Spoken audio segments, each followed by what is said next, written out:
So the Young Turks have a new YouTube video out on Duke Energy CEO Bill Johnson making $5.5 million an hour. And that happened because Duke Energy merged with another company and Bill Johnson received a $44 million paycheck for working only a single day. Now, yes, that is an obscene amount of money for doing almost no work, and it certainly seems excessive. But guess what? The money does belong to the company, to Duke Energy and the company they merged with. Unlike the money the government takes from you in the form of taxes. You know, that is our money, the money the government takes from us in taxes. Now this video goes on to talk about income disparity between the average worker pay and big corporate CEO pay. And honestly, my simple response to this is, so what? Instead of whining about how unfair life is and about how a CEO is making so much more money than you are, why not go out and improve yourself with more skills so you can make the extra dollar per year you might get if CEO Bill Johnson would not have received such an obscene paycheck. And honestly, by the time his pay were divided between company workers, capital equipment, maintenance, and customers, if you work for the company, you may have gotten more like 50 cents for a year. So what? A corporate CEO makes obscene amounts of money? Now, did you not agree what you would work for when you were hired by your company? Did you try and negotiate up your salary before you hired on with them?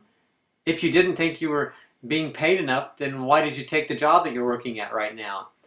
You know what? There are other places to work in this country besides where you're working now. If you're unhappy with what you're doing, or what you're being paid, then just go somewhere else and find a job that pays you what you're worth. But stop complaining about how much your CEO is paid. By the way, did you ask what your company's CEO was being paid during your job interview? No, I didn't think so. Why are we so worried about corporate CEO pay when it is the government that is the champion of waste and fraud? Can you name one government agency besides maybe NASA that is actually run efficiently? Government does nothing but take, and what do we get for our first paying into this inefficient system? We get more waste, more fraud, and more abuse.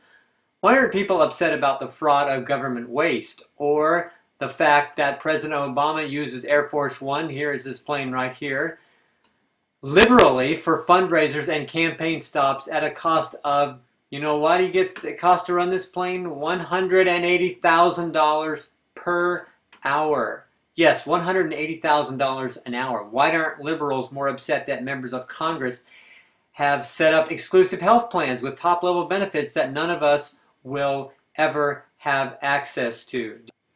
Do you ever hear liberals complain that the government makes more from a gallon of gas than the company that actually invested the billions in capital to get it out of the ground? Here's a graph that shows the cost of crude oil, the cost of profits, which is 6%, and the taxes, which is actually 12%. How fair is that?